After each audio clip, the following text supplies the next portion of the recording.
안녕하십니까? 송세무사의 구실이야기 32번째 이야기입니다.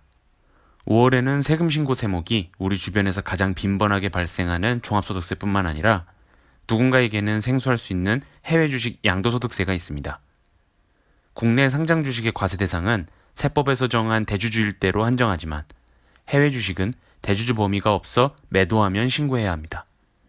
또한 국내 상장 주식의 대주주가 양도하는 때에는 예정신고라는 이름으로 매년 2월과 8월에 2번 신고해야 하지만 해외 상장 주식을 양도하는 때에는 다음해 5월 확정신고라는 명목으로 딱 한 번만 신고합니다. 일단 오늘은 2019년 귀속에 대한 양도소득세 신고를 기준으로 설명드릴 것이고 해외 주식의 과세 방법에 올해 중요한 개정사항이 생겨 이는 5월 중 안내해 드리겠습니다. 국내 상장 주식과 해외 상장 주식을 거래하는 분들에게는 매우 중요한 개정사항이니까 5월 중 참고해 주세요. 2019년 해외 주식 양도소득세 과세 대상은 다음과 같습니다. 1. 해외 주식. 다만 외국 법인이 우리나라 시장에 상장한 것은 제외. 2. 우리나라 법인이 발행한 주식이 해외 증권 시장에 상장된 것. 여기서 일반적으로 해외 주식이라 하면 미국의 애플, 페이스북, 테슬라 등 외국 회사가 발행한 주식이 외국의 주식시장에 상장된 주식을 말하는 것이니까 이를 기준으로 설명드릴게요. 해외 주식의 과세 대상이 앞선 설명과 같이 국내 상장 주식과 달리 별도로 대주주 범위를 정하고 있지 않습니다. 즉, 대주주와 관계없이 해외 주식을 2019년 중 매도했다면 손익과 관계없이 다가오는 5월 중 신고해야 합니다. 다만 일단 2019년 귀속 신고까지는 해외 주식에서 발생한 이익에서 250만 원까지는 기본공제되니까 이익이 250만 원 이하로 발생했다면 신고는 하되 낼 세금은 없게 되는 겁니다.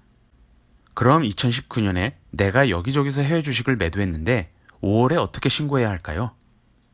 대주주 범위 등 과세 대상을 특정하고 있지 않기 때문에 그 대상자가 엄청나게 많을 것입니다. 그런데도 국내 상장 주식처럼 매우 어려운 계산 방식을 거쳐 신고해야 할까요?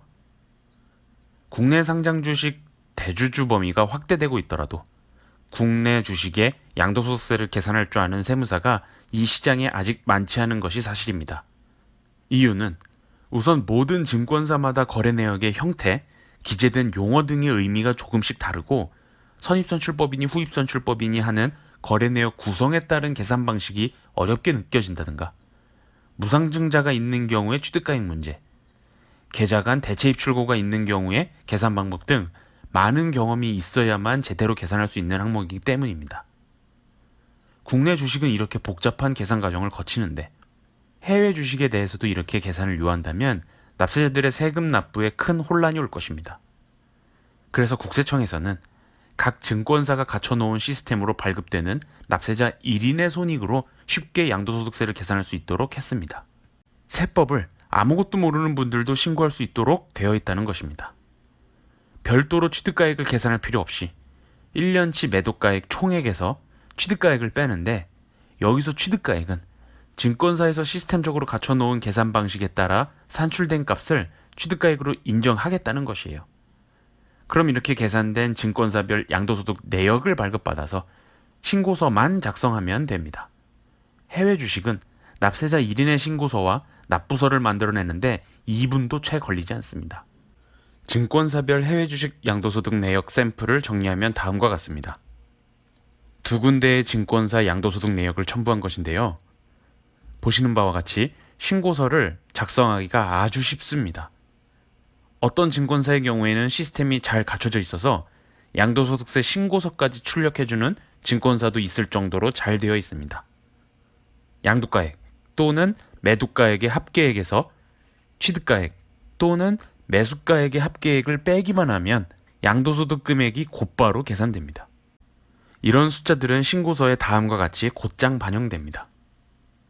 거래하는 증권사에서 발급받은 내역으로 매도가액 합계액은 양도가액에 입력하고 매수가액 합계액은 취득가액에 입력하고 수수료 등 재비용은 기타 표류경비에 입력하면 양도소득 금액이 자동으로 계산됩니다. 여기에 250만 원 공제하고 세율 20% 적용하면 납부할 양도소득세가 계산됩니다. 아주 간편하죠? 세무사들은 이런 신고서 작성을 프로그램을 이용해서 하니까 납세자별 2분이면 작성할 수 있는 겁니다. 다만 주의사항이 있습니다.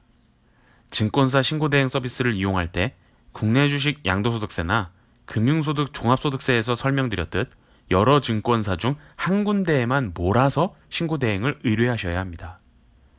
이와 관련하여 덧붙이자면 두 군데 이상의 증권사를 이용하는 경우 K증권사에서 거래하는 해외 주식 양도손익 내역표를 발급받고 H증권사에서 양도손익 내역표를 발급받으면 이 두 증권사의 매도가액 각각을 합해서 납세자 1인의 양도가액으로 반영해야 하고 매수가액 각각 합해서 총액을 취득가액으로 반영해야 합니다.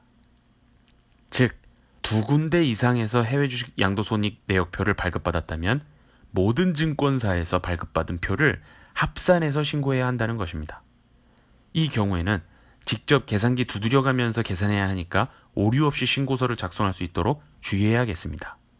해외 주식은 대주주 범위 등 과세 대상을 특정하지 않아서 해외 주식을 거래하는 분들이라면 누구나 신고 의무 대상이 될 수 있고, 따라서 오히려 국내 상장 주식의 양도소득세 신고와 달리 취득가액 계산에 대한 어려움 없이 매년 5월이면 각 거래하는 증권사에서 발급되는 양도손익 표를 보고 신고 의무를 다할 수 있는 만큼 별도의 기술이나 번거로움이 없습니다. 더군다나 2019년 귀속분까지는 해외 주식에서만 발생한 이익의 250만 원까지 공제되니까 사실 공제액에 미달하게 이익이 발생했다면 깜빡하고 신고하지 않아도 가산세는 없습니다. 작년에 많은 증권사들이 해외 주식에 대한 마케팅을 공격적으로 했던 만큼, 그리고 일부 국가의 시장에서는 차익 실현이 많았을 것으로 보아 납세자가 증가할 것으로 예상하고 있습니다. 해외 주식 양도소득세를 주제로 삼기는 했으나 중요한 세법적 쟁점이 없어 별다른 팁이나 노하우 없는 구실 이야기였습니다. 다만 5월이 다가온 만큼 해외 주식의 신고 기한이 도래했다 정도의 정보를 알려드리고자 만든 영상이며, 신고에 별도로 어려움이 없으니 부담 없이 신고 의무를 이행하는 납세자가 되셨으면 좋겠다는 생각입니다. 이상으로 송세무사의 구실 이야기 32번째 이야기를 마치겠습니다.